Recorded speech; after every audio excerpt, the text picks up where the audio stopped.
whether dating white women or dating women of color, so non-white women, we never use the of color. And why is that? Because it is meme pathogenic. Because it is meant to undermine resistance to anti-whiteism. It excludes the white race from humanity, which is despicable. It pits non-white humanity against the white race. It is quintessentially the anti-white narrative.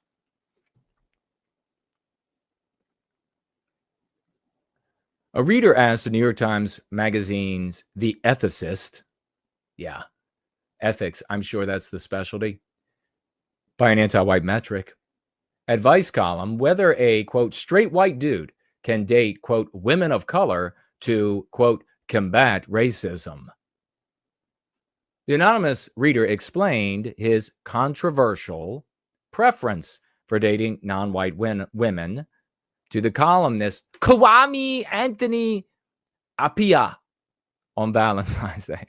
Appiah, did you really? Do you need to change your pants? You should go to the bathroom before you have to. Just head on over. It's that porcelain thing in that small room. Can you imagine announcing that? Appiah. Oh, shit. Now, let's set aside the possibility, of course, that this is actually a Jewish guy who is claiming to be white and then saying that white people should do horrible things to themselves. And then he goes and becomes Jewish again. There are anti-white white guys out there that think like this and that talk like this. So this like weakness, this need for a scapegoat, for everything to always be Jews, is something that you have to rip out of yourself because it's destroying you. It's undermining you. There are anti-white Jews, plenty of them. It doesn't detract one iota to say that you have to not use Jewish people on the basis of their birth as a scapegoat. Because when you have a scapegoat, you never improve, you never do anything. And you'll be able to look in the rearview mirror for generations to see how right I am about everybody doing that. They've helped the white race, not one jot. They have harmed us immensely. And I will happily debate it. It's so easy of a victory.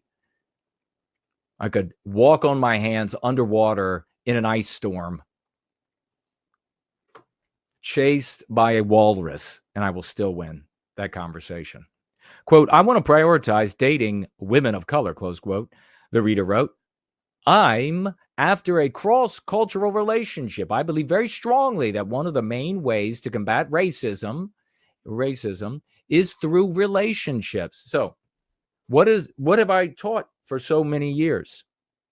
White people, and you just go to this past Sunday, at the very beginning, we played a clip of a white child, a white little girl, screaming and crying. There are endless of these. They're showing up all the time of white children screaming and crying because they have to be white. The little girl, what am I? What I wanted to be this. She called it a language. It was the non-white people. So if she's not that, then she's nothing. So white people inevitably end up wanting to white flight away from that evil identity in the anti-white narrative. They want to escape it naturally. So they become anything other than white people. They become an aficionado of a particular genre of music or a particular sports team or several sports teams or surfing or skydiving or hiking or all of these. They're anything but white people. And the ultimate, of course, is to white flight into relationships with non-white people. Blowjob Vance is a great example. Talked about how much he hated the white race and that they intentionally, he and his good friend, the good white friends, all were anti-white and went and married non-white spouses so that they could have an identity that isn't the villain in the West's anti-white narrative that we have to live in. You see the damage here. Now, this does not preclude the possibility that people of different races can fall in love. They can, and they do. But when you teach a people that they are evil by the very essence of their spirit, their instinct, their souls, their genetics, their birth, then they will endeavor to do anything to escape that categorization. And the ultimate thing that maybe a white person can do to escape it is to take a non-white mate to produce non-white children and to divest themselves to a degree, it's never gone, of that white identity. I hate my people so much, I made sure to not reproduce any more of them. I made sure to melt into one of the good peoples of mankind. That's the thinking. In fact, we had a guy that was a content creator in the white sympathetic sphere on one of our shows, The After Party, years ago. And at the beginning of the conversation, he said that he had dated non-white women in his past. And he, aware of what we would probably conclude, said, oh, I didn't do it because I didn't want to be with a white female. That it just happened that way. But later in the conversation, I let it kind of stew. I worked the conversation back to his younger self and asked about, did he hate his identity? Did he hate what white people produce? Did he hate? And he said, man, by the time I was a teenager, I hated everything about us. Hated myself for being white, hated our culture, hated what we produced. It just so happened that that's when he started dating non-white girls. I wonder if it's a coincidence. It's a cause. So some of you might remember that conversation and who that was. I'm not going to say it because I don't know if he's embarrassed by it, and I don't know if he produces content anymore or if what's going on with him.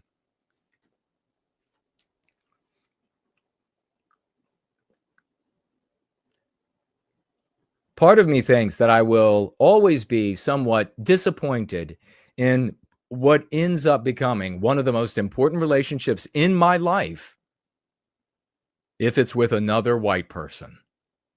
If someone is a woman of color, a non-white person, that checks the box for me in a real way.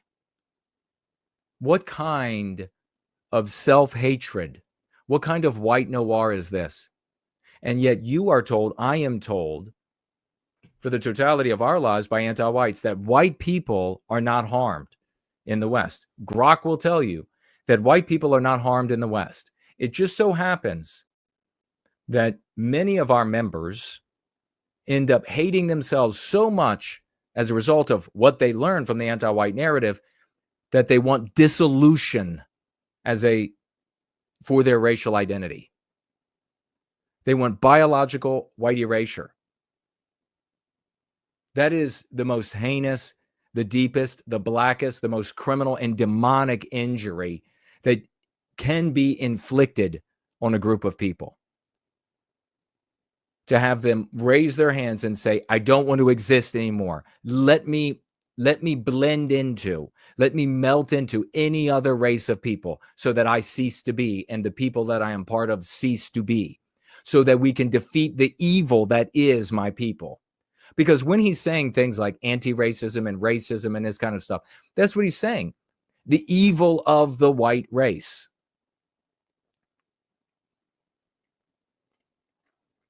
He added that his motivation. So this is something that, this is a topic that we should sit down in. This is a topic that we should ruminate. This is a topic that we should ponder and discuss and ideate on.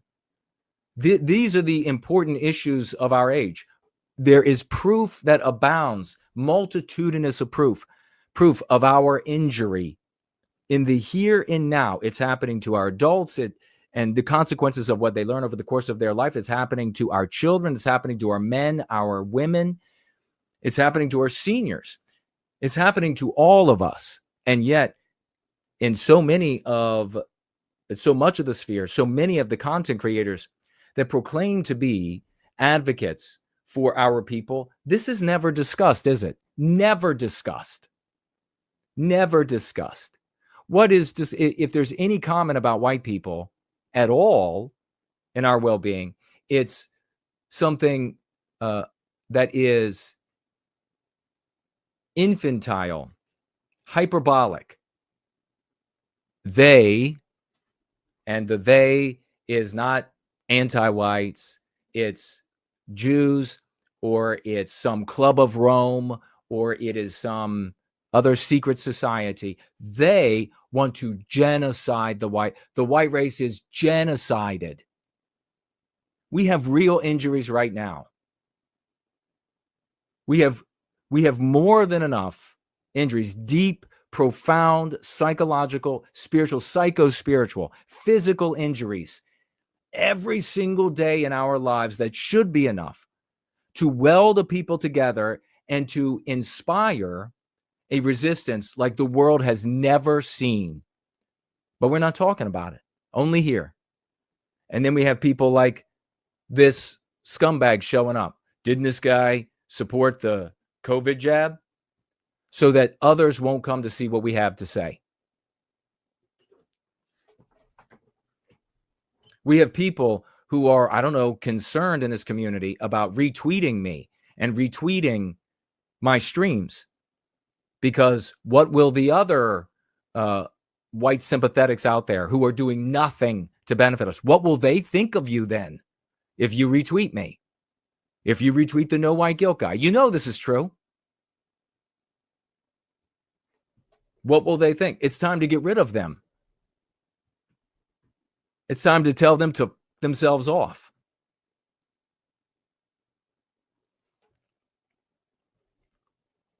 He added that his motivation to combat implicit bias, having grown up in a white quasi-rural place and has since, quote, dedicated to educating himself on racism, sexism, and other forms of hierarchy, while also learning from the marginalized people, another meme pathogen, non-white people, the victims of white people. He's got to learn from them. He's going to educate himself in the catechisms with this hierarchy. And if you don't know what that is, it says it right here. And it opens your eyes to another aspect.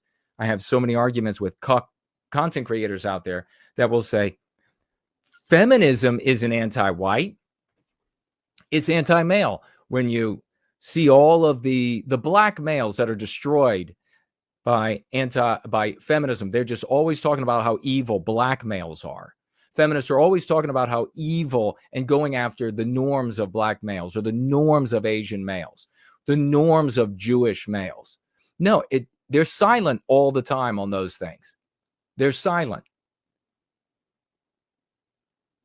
Hierarchy is a feminist theory term, so another meme pathogen that refers to social systems revolved around domination and oppression and submission operated by the white race. So it's not abstraction, domination, oppression, submission, because then feminists could be guilty of hierarchy, couldn't they?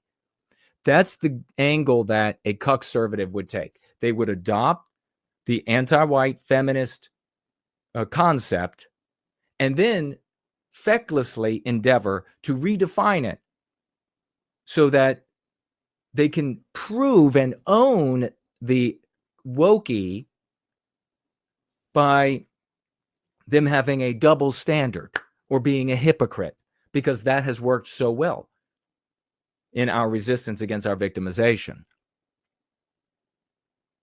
So this one's a new one. Hierarchy is a new one to me, and I guess we're maybe a new one to you. We'll be seeing more of that meme pathogen. He also compared his dating preference to, quote, eating a food or adopting a habit because it's good for him until he can, quote, really like it for what it is. What does that actually mean?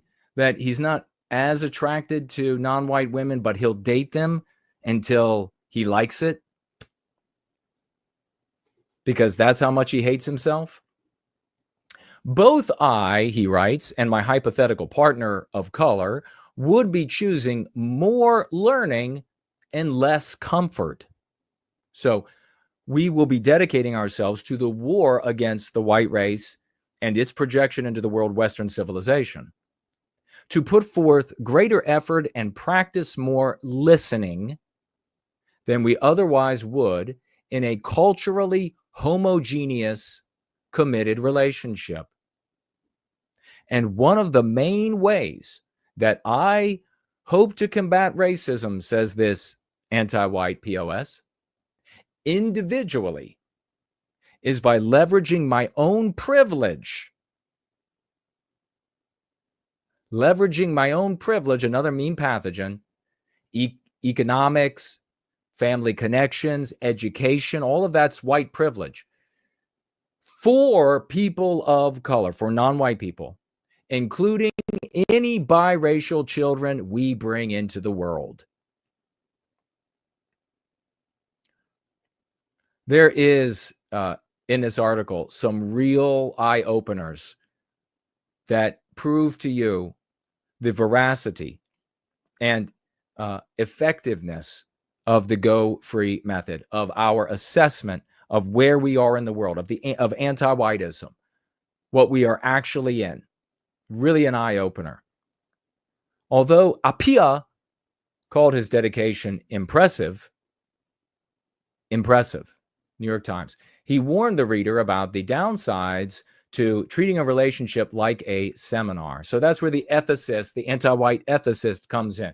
Don't treat it like a seminar. You need to be like a fanatical devotee, strapping bombs on yourself to destroy the West. Quote, although you're not objectifying your hypothetical partner, you are just a little instrumentalizing her, Appiah answered. That's not to say you aren't entitled to pursue this campaign of strenuous self-optimizing. What do they mean by self-optimizing? Ridding himself of white norms, divesting himself of everything that he legitimately inherits from friends, family, the white race, by what we have earned and built and done, and attacking other white people and their projection into the world. That's what the ethicist means by optimizing. Just be transparent about your box checking ambitions. Perhaps some prospects will be grateful for your offer to put your privilege at their disposal. Put your privilege. Yeah, we've got it so good that the members of our race think like this. That's how good we have it. You know, there aren't any Jews that think this way. At least I've never met or read one. Blacks, can anybody ever met a black person that is this dedicated to destroying the black race? Anybody ever met a Jewish person this dedicated to destroying the Jewish people? Anybody ever met an Asian person, an Arab person, whatever it is, this dedicated to destroying their own people? That's privilege, isn't it?